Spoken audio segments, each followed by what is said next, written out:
pa sa ating lahat, ay nako, may isa nga pong nabasa ko, Medit nagsisisi na nga daw at gusto nang bumalik sa Kalingap. So, ano nga ba yung dapat na pagsisihan ni Medit?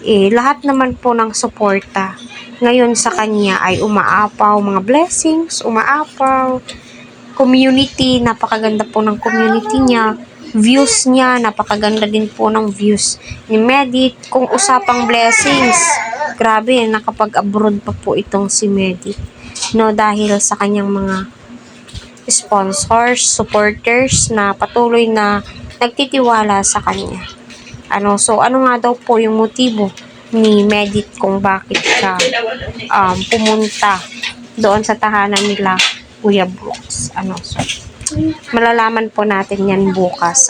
I-upload ni Kuya Brooks yung video patungkol nga po kay Medit.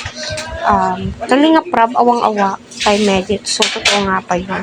Siguro ay proud pa po si Kalingap Rab kay Medit. Dahil nga po, tignan nyo, sa kabila ng pangbabash sa kanya, no, still, napakatatag niya at masasabi mo po talagang napaka-brave po niya. Madami pong nang babash kay Medit sa totoo lang, hindi lang po isang tao, dalawang tao. Ika nga ni Kalingap Rab, yun nga daw po ang nakakasira sa samahan ng isang tao, yung pangbabash, yung mga sinasabing hindi ka nais-nais kay Medit.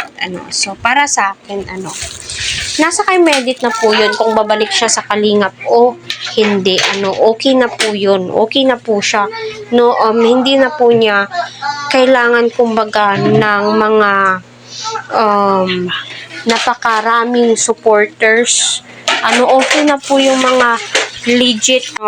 Wini-welcome pa nga po siya ni Kalingap Rab, na pwede nang nga po siya bumalik sa Kalingap kapag naisipan niya or gusto niya nang bumalik. Kasi welcome na welcome pa rin po siya sa Kalingap. So sa mga basher dyan, ayaw kay Medit, nasa sa inyo naman po yun kung susuporta kayo o hindi. Kasi okay naman po sila, no, masaya naman po, no, okay naman kung andoon si Medit, nasa sa inyo na po yan, di ba?